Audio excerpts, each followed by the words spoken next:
Hello friends, how are you all? I hope you all are good.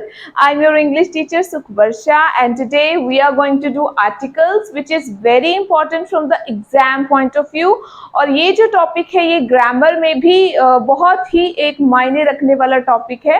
तो चलिए शुरुआत करते हैं आर्टिकल से। सबसे पहले आर्टिकल होते क्या है, मतलब यहाँ पे मैंने लिखा है आर्टिकल जो है ये टू काइंड्स के हैं, इनडेफिनेट एंड डेफिनेट। ठीक है, इनडेफिनेट में ए और एन आता है और डेफिनेट में द आता है। मैं आपको एक और बात बताना चाहूंगी, यहाँ पे आर्टिकल्स जो है वो डिटर्मिनर का ही एक काइंड है। ठीक है, डिटर्मिनर पार्ट्स ऑफ स्पीच की एक पार्ट है और उसकी एक काइंड आर्टिकल है। डिटर्मिनर्स में आर्टिकल जो है वो बहुत इंपॉर्टेंट रोल प्ले करते हैं, बहुत ही ज्यादा इंपॉर्टेंट टॉपिक है ये। ठीक है, तो आर्टिकल्स जो है वो दो तरह के हैं, इनडेफिनेट और डेफिनेट। आप सबको पता है आर्टिकल्स मतलब ए, एन और द, है ना। जब किसी नाउन के पहले हमें ये लगाना ही पड़ता है, चाहे ए लगाओ, चाहे एन लगाओ, चाहे द लगाओ। लगाना क्यों जरूरी है? इसलिए जरूरी है क्योंकि उसको डिटर्मिन करने के लिए, उसको उसकी जो क्वांटिटी है उसको निश्चित करने के लिए, स्पेसिफिक बनाने के लिए हमें आर्टिकल्स का यूज करना ही पड़ता है। हम किसी भी काउंटेबल नाउन को बिना ए मतलब नहीं बोल सकते। अ गर्ल, अ बॉय, ये सारे काउंटेबल नाउन्स हैं। मैं अकेला गर्ल नहीं बोल सकती हूँ। आई सो अ गर्ल होगा, ना कि आई सो गर्ल होगा। ठीक है, तो इसी हिसाब से आर्टिकल्स जो है वो इस वजह से जरूरी हैं। देखते हैं इनडेफिनेट आर्टिकल, आपको पता चल ही गया है कि ए और एन होते हैं और डेफिनेट आर्टिकल जो है वो द है। ओके, इनडेफिनेट आर्टिकल्स क्यों बोला जाता है इनको इनडेफिनेट आर्टिकल्स? मैं ए और एन के बारे में पहले बताऊंगी आपको, फिर हम द के बारे में बात करेंगे। ठीक है, तो they are used before a countable common noun. अभी मैंने आपको बात बताई, इनडेफिनेट आर्टिकल्स जो है वो काउंटेबल कॉमन नाउन से पहले यूज किए जाते हैं इन सिंगुलर नंबर। अगर वो सिंगुलर, प्लूरल के साथ तो हम ए तो लगाते ही नहीं है ना। बॉयज, गर्ल्स, चेयर्स, हम इनके साथ ए तो बिल्कुल भी नहीं लगाएंगे। हम ए और एन जो है वो सिंगुलर फॉर्म के साथ ही लगाएंगे अगर हम किसी एक चीज की बात कर रहे हैं। तो लगता किनके साथ है? ये काउंटेबल कॉमन नाउन्स के साथ लगता है। काउंटेबल कॉमन नाउन्स कौन से हैं? कॉमन नाउन जो है वो मैं ऑलरेडी आपको बता चुकी हूँ कि सेम काइंड के लिए जब हम कोई वर्ड यूज करते हैं उसे बोलते हैं कॉमन नाउन, है ना। तो अब वो काउंटेबल होना चाहिए, गिनती उसकी जो है हमें पता होनी चाहिए, मतलब गिनती जो है हम उसको गिन सके, तो इसीलिए उसको बोलते हैं काउंटेबल। क्योंकि नाउन जो होते हैं वो अनकाउंटेबल भी होते हैं, जैसे कि वाटर को मैं काउंट नहीं कर सकती। वाटर जो है वो अनकाउंटेबल नाउन है। काउंटेबल नाउन कौन से हैं? जिनको हम काउंट कर सकते हैं, तो उनके साथ हम इनडेफिनेट आर्टिकल्स यूज करते हैं, यानी कि ए या फिर एन। यहाँ पे देखिए, a girl, a pen, an apple लिखा हुआ है ना। गर्ल को मैं काउंट कर सकती हूँ, गर्ल्स। पेन को मैं काउंट कर सकती हूँ, पेन्स। एप्पल को मैं काउंट कर सकती हूँ, एप्पल्स। ठीक है, तो काउंटेबल नाउन्स के साथ ही ए या फिर एन आता है। ओके, इस बात का प्लीज आप ध्यान रखना। अगर आप किसी भी एक सिंगुलर काउंटेबल नाउन की बात कर रहे हो, अगर लिख रहे हो उसके बारे में, तो आप जो है वो आर्टिकल जरूर यूज करोगे। ए तो लगाओगे। अगर एन लगने वाला होगा तो आप एन लगाओगे। ठीक है, जैसे यहाँ पे मैंने लिखा हुआ है आई सो, गर्ल जो है वो काउंटेबल नाउन है, तो मैंने उसके पहले ए लगा दिया, है ना। अकेला मैंने गर्ल नहीं लिखा। Sitting in the park, the का जो यूज है वो मैं आपको बाद में बताऊंगी। I have a beautiful pen, देखिए pen is a countable noun, उसके पहले मैंने ए लगा दिया हुआ है। I ate an apple every day, अगर मैं एक चीज की बात कर रही हूँ एप्पल की, तो उसके पहले मैं एन लगाऊंगी। एन क्यों लगता है? एन का यूज क्या है? देखिए, अगर तो एन भी काउंटेबल सिंगल नाउन के साथ यूज होता है, कॉमन नाउन जो है। एन हम वाउल साउंड के साथ यूज करते हैं, प्लीज याद रखिएगा। एन जो है सबको वैसे पता ही होता है कि एन जो है वो वाउल साउंड के साथ यूज किया जाता है, और इंग्लिश में जो है वो 5 वाउल साउंड्स हैं जिनके साथ हम एन यूज करते हैं। वैसे साउंड्स तो बहुत सारी हैं, अगर आप इंग्लिश फोनेटिक्स की बात करो तो there are so many sounds, 44 sounds हैं। लेकिन यहाँ पे जो वो तो जो अगर आप स्टडी करते हो फोनेटिक्स की तब आपको पता चलता है। तो मैं फोनेटिक्स की तो बात नहीं यहाँ पे कर रही हूँ, मैं नॉर्मल सी एक जनरल बात कर रही हूँ कि जो नाउन है वो 5 काइंड्स है। कौन से हैं? A, E, I, O, U. ठीक है, ये वाउल्स हैं, A, E, I, O, U. These are vowel sounds. अगर कोई शब्द, अगर कोई वर्ड इन वाउल साउंड्स के साथ शुरू होता है तो हम एन लगाते हैं। जैसे ए इज अ वाउल साउंड ना, ए देखो ए है, ए के पहले मैं ए नहीं लगाऊंगी, एन लगाऊंगी। एन किनके साथ लगेगा? अगर कोई शब्द, अगर कोई वर्ड अब किसी वाउल साउंड के साथ शुरू होता है तो उसके साथ हम एन लगाते हैं। ओके, इसमें भी बहुत सारे लोगों को कंफ्यूजन है क्योंकि कई वर्ड्स ऐसे होते हैं, होते तो वो वाउल साउंड के साथ शुरू है लेकिन फिर भी उनके साथ जो है वो एन नहीं लगता। ये मैं आपको अभी क्लियर करूंगी कि ऐसा क्यों होता है। देखिए यहाँ पे मैंने लिखा हुआ है यूज ऑफ ए और एन। चलो देखते हैं पहले यूज इनका किन सिचुएशंस में आप इनको यूज करोगे। सबसे पहले लिखा है an is used with singular noun before words beginning with a vowel sound। अभी मैंने आपको बताया ना an जो है वो किस क्यों यूज किया जाता है, किस सिचुएशन में यूज करेंगे उसको? with singular countable noun before words beginning with a vowel sound। मतलब वाउल साउंड के पहले, अगर वाउल साउंड है उससे पहले क्या है, हम एन लगाएंगे। वाउल साउंड्स मैंने आपको ऑलरेडी बता चुकी हूं मैं, ए, ई, आई, ओ, यू, ये हमारी 5 वाउल साउंड्स हैं। ओके, जैसे यहाँ पे एग्जांपल लिखे, ए एक वाउल साउंड है उसके पहले मैंने एन लगा दिया, ई एक वाउल साउंड है उसके पहले मैंने एन लगा दिया, आई एक वाउल साउंड है उसके पहले एन लगा हुआ है। अच्छा, अभी M is not a vowel sound तो उसके पहले मैंने एन क्यों लगाया? ठीक है, ये इसमें बहुत लोग कंफ्यूज हो जाते हैं कि एम तो वाउल साउंड है ही नहीं, क्योंकि यहाँ पे मैंने सारी वाउल साउंड्स लिखी है, ए, E, I, O, you, right. M तो उसमें नहीं लिखा, लेकिन मैं यहाँ पे साउंड की बात कर रही हूँ, मैं अल्फाबेट की बात नहीं कर रही हूँ, लेटर की बात नहीं कर रही हूँ। प्लीज ध्यान दीजिएगा, मैं यहाँ पे साउंड की बात कर रही हूँ। एम, अगर मैं एम बोलती हूं तो मैं म नहीं बोल रही, मैं ए, पहले जो साउंड आ रही है एम बोलने से, मतलब एम जब मैं बोल रही हूँ तो पहली साउंड मेरी ए आ रही है, ए है ना, तो A is a vowel sound. ए, ई, जैसे एग, ई को, इसकी ई को किसकी साउंड आ रही है? एग, ए। वैसे ही एम, एम को बोलने से मतलब म की साउंड नहीं आ रही है, हिंदी वाले म की साउंड नहीं आ रही है, एम, ए साउंड पहले आ रही है ना, तो साउंड कौन सी आई पहले? Vowel sound. तो इसके लिए मैंने यहाँ पे एन लगाया। ठीक है, एम, ए, बी, एड, एस, एस भी अगर आप बोलते हो तो एस बोलने पे आप पहले कौन सी साउंड निकालते हो? ए, फिर स, ए, स, है ना, तो पहले साउंड कौन सी आ रही है? ए।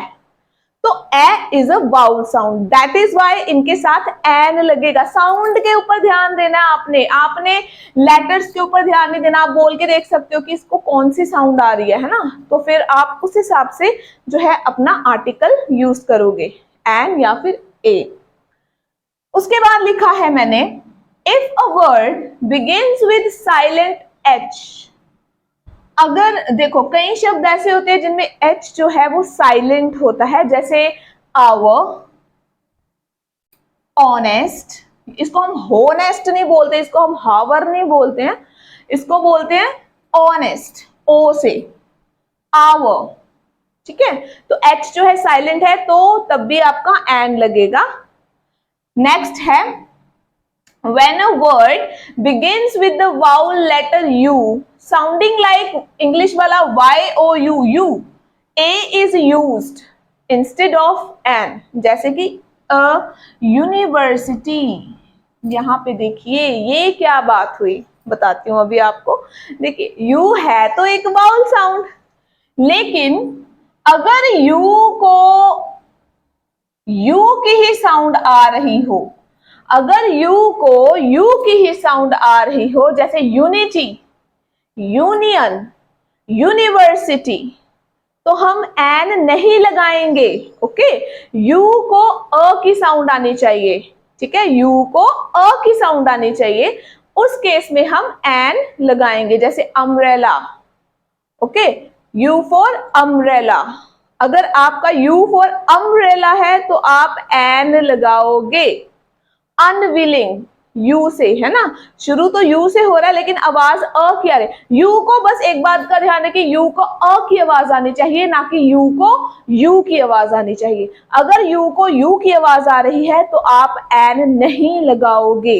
ध्यान दीजिएगा, साउंड की मैं बात कर रही हूं, आप प्लीज साउंड के ऊपर ध्यान दो, आप लेटर्स के ऊपर मत ध्यान दो। अगर ए लगा है तो हम एन लगाएंगे, यू लगा है तो हम एन लगाएंगे, ऐसा नहीं है। आप साउंड को देखोगे, ठीक है, जो साउंड निकल के आ रही है उस वर्ड की, आप उसको देखोगे, उसको पकड़ोगे। वाउल साउंड, वाउल साउंड, देखो यू को हिंदी वाले अ की साउंड आनी चाहिए, यू को हिंदी वाले अ की साउंड आनी चाहिए।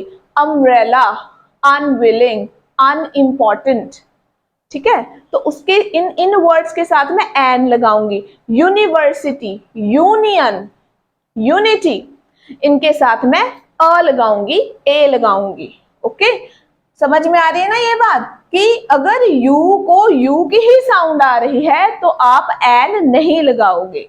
यू को किसकी साउंड आनी चाहिए, अ की, तो फिर उस सिचुएशन में आप एन लगाओगे। देखिए नेक्स्ट मैंने लिखा है, if a word begins with E sounding like you, A is used.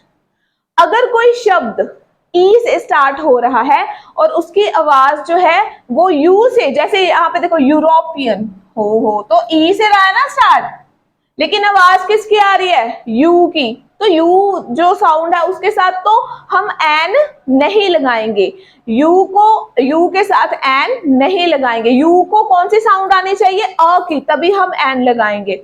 यहाँ पे क्या हो रहा है, यहाँ पे लिखा तो हुआ है यूरोपियन, तो शुरू किससे हो रहा है, हो तो ई से रहा है शुरू, ई मेरी तो वाउल साउंड है, लेकिन यहाँ पे ई जो है वो ई अपनी साउंड नहीं ना निकाल दी। ई जो है, इस वर्ड को अगर मैं पढ़ूं तो ये वर्ड बनेगा यूरोपियन, ये यू से स्टार्ट हो रहा है, तो you is not a vowel sound. Okay, you is not a vowel sound. Okay, you जो है उसको अ की आवाज आनी चाहिए, तभी वो वाउल साउंड कहलाएगा, अदरवाइज उसके साथ आप ए एन नहीं लगाओगे। तो यूरोपियन के साथ फिर हम ए ही लगाएंगे। ओके, नेक्स्ट मैंने लिखा है, ए इज यूज्ड इन सम, सबसे पहले मैं ये आपको बता देती हूँ, if a vowel gives the sound of W, W को कौन सी साउंड आती है, व्हाट, वेयर, विच, व, ठीक है, व नहीं व, अगर व की साउंड आ रही है तो उसके साथ हम ए लगाएंगे। जैसे यहाँ पे लिखा है वन आइड मैन, देखो हो तो ये ओ से स्टार्ट रहा है ना, मैं लिख देती हूँ यहाँ पे अलग से, जगह थोड़ी सी कम थी।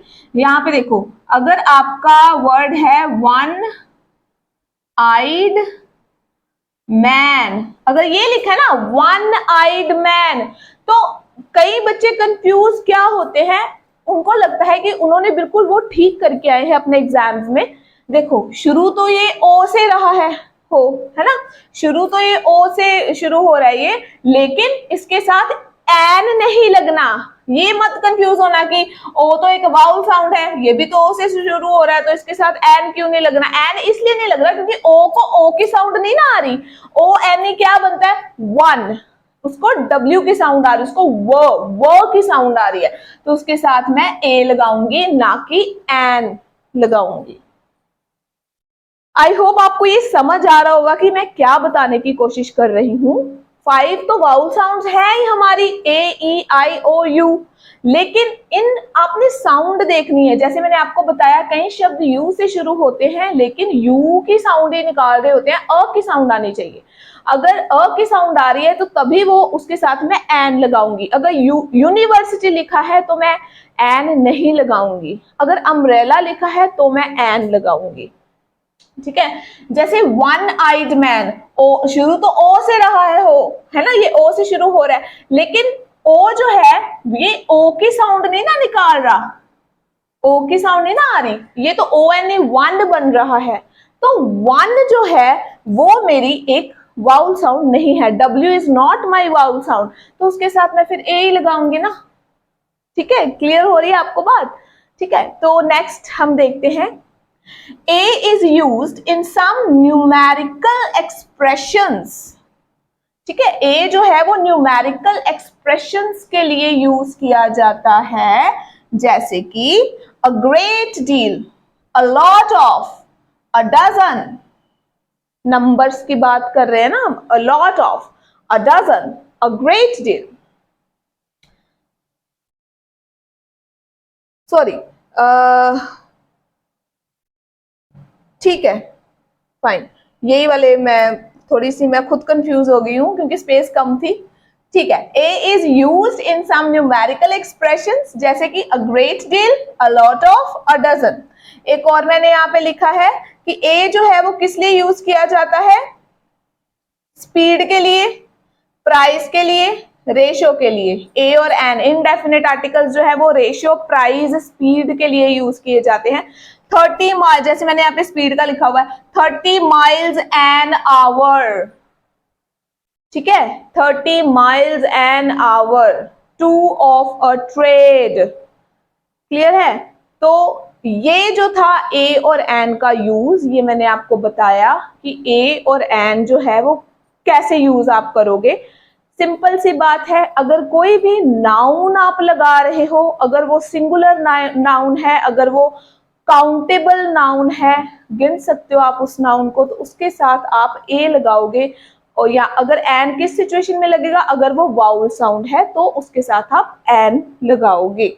ठीक है, द का यूज जो है वो अभी मैं आपको बता रही हूँ, द हम कैसे यूज करेंगे, ये आपको क्लियर होना चाहिए। सारा का सारा टॉपिक ए और एन हमने किए हैं इनडेफिनेट आर्टिकल्स। द जो है वो एक डेफिनेट आर्टिकल है। ठीक है, ये अपने आप में बहुत बड़ा टॉपिक है, क्योंकि बहुत सारे लोग कंफ्यूज होते हैं कि द किसके साथ लगना है और किसके साथ नहीं लगना है। एग्जाम्स में भी बहुत सारे क्वेश्चंस जो है इसके ऊपर ही पूछे जाते हैं। ठीक है, तो ये है हमारा ए और एन। अभी हम स्टार्ट करेंगे द। सो फ्रेंड्स, अभी मैं आपको करवाने वाली हूं ए, एन एंड द। ए और एन जो है वो ऑलरेडी मैं आपसे डिस्कस कर चुकी हूँ कि किन सिचुएशंस में आप ए और एन आर्टिकल जो है वो लगाओगे। ठीक है, तो द आप सबको पता है, ऑलरेडी बता चुकी हूँ कि ये एक डेफिनेट आर्टिकल है। डेफिनेट का मतलब है किसी चीज को डिफाइन करना, है ना, किसी चीज के बारे में बताना, किसी स्पेसिफिक चीज के बारे में बताना। ठीक है, तो इनमें मैं एक्चुअली एग्जांपल्स के जरिए आपको बताऊंगी, कंपैरिजन करके आपको सारा कुछ समझ आ जाएगा कि द कब लगाना है, अ कब लगाना है और एन कब लगाना है। ओके, ए और एन का तो वैसे मैं डिस्कस ऑलरेडी आपके साथ कर चुकी हूँ। देखिए, यहाँ पे मैंने कुछ एग्जाम्पल्स लिखी हैं। सबसे पहले एग्जाम्पल लिखी है a man and a women. आप प्लीज ध्यान देना, आर्टिकल्स का ध्यान देना। A man, a woman were sitting opposite me. अभी लगाया मैंने the man was American but I think the woman was British.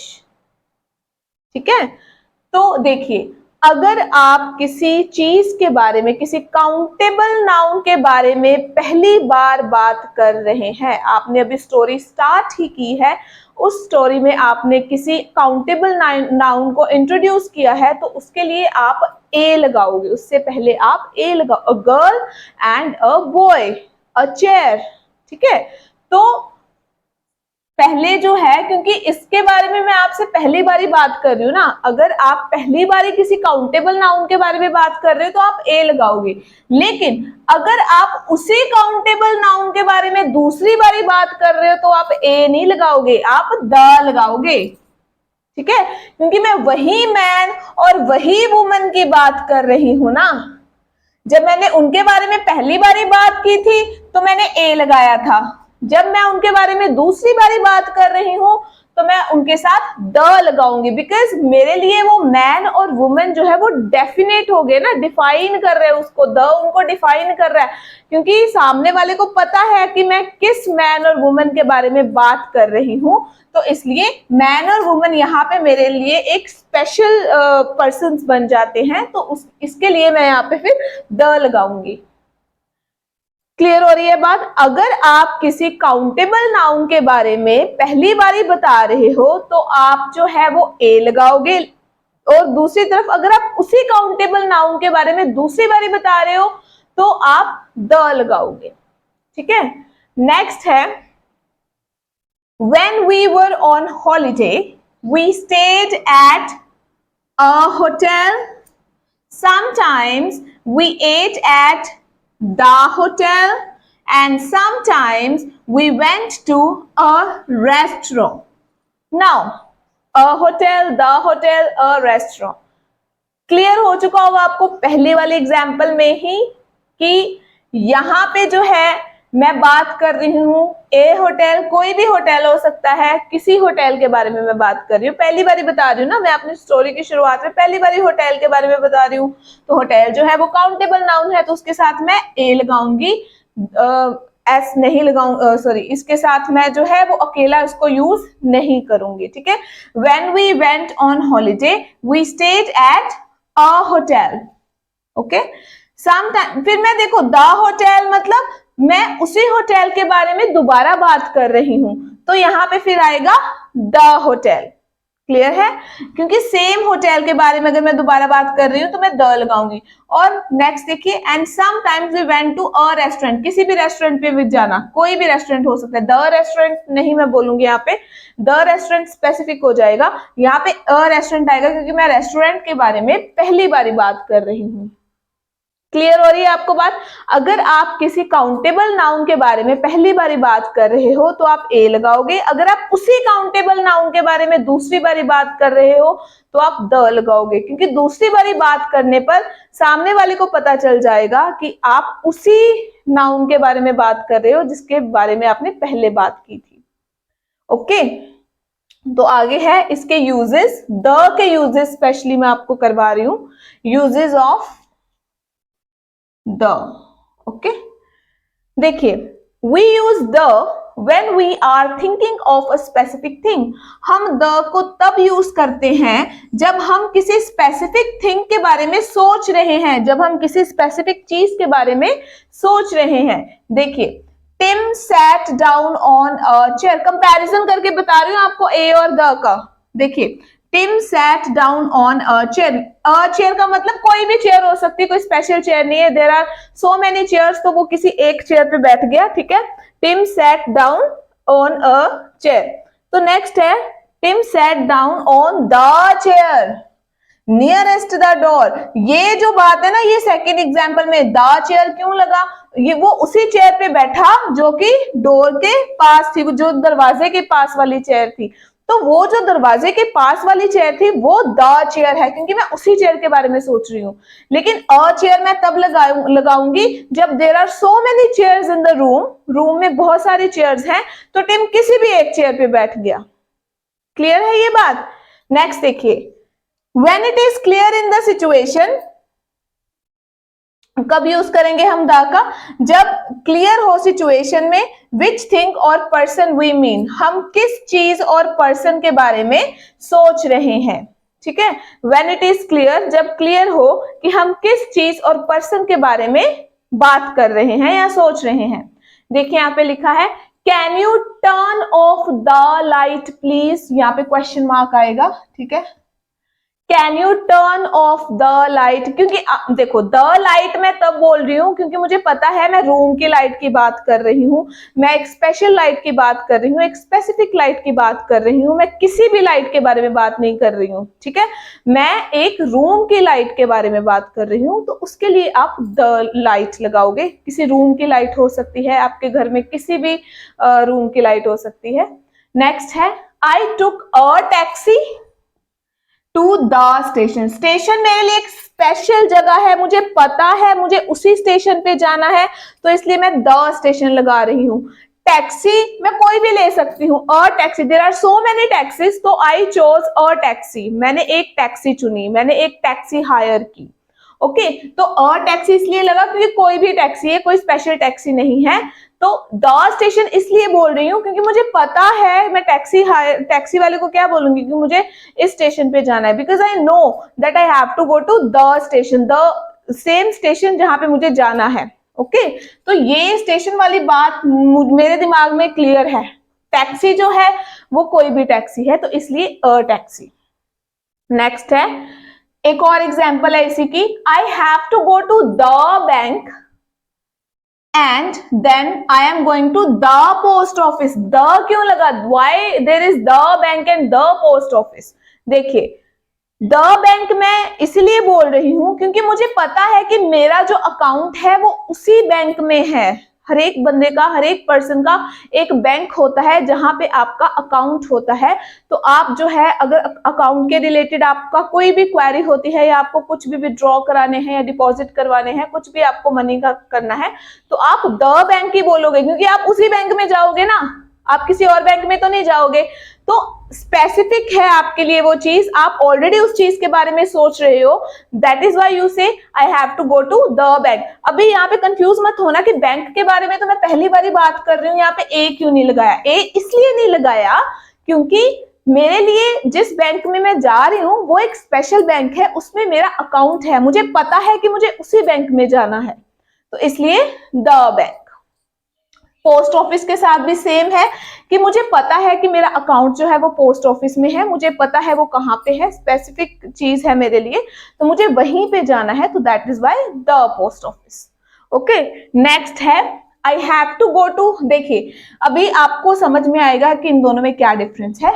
I have to go to the bank today, आपको तो ये क्लियर हो गया ना कि द बैंक इसलिए लगाया क्योंकि मेरा अकाउंट उस बैंक में है, मैं सोच रही हूँ कि मैं उसी बैंक में जाऊंगी जहां पे मेरा अकाउंट है।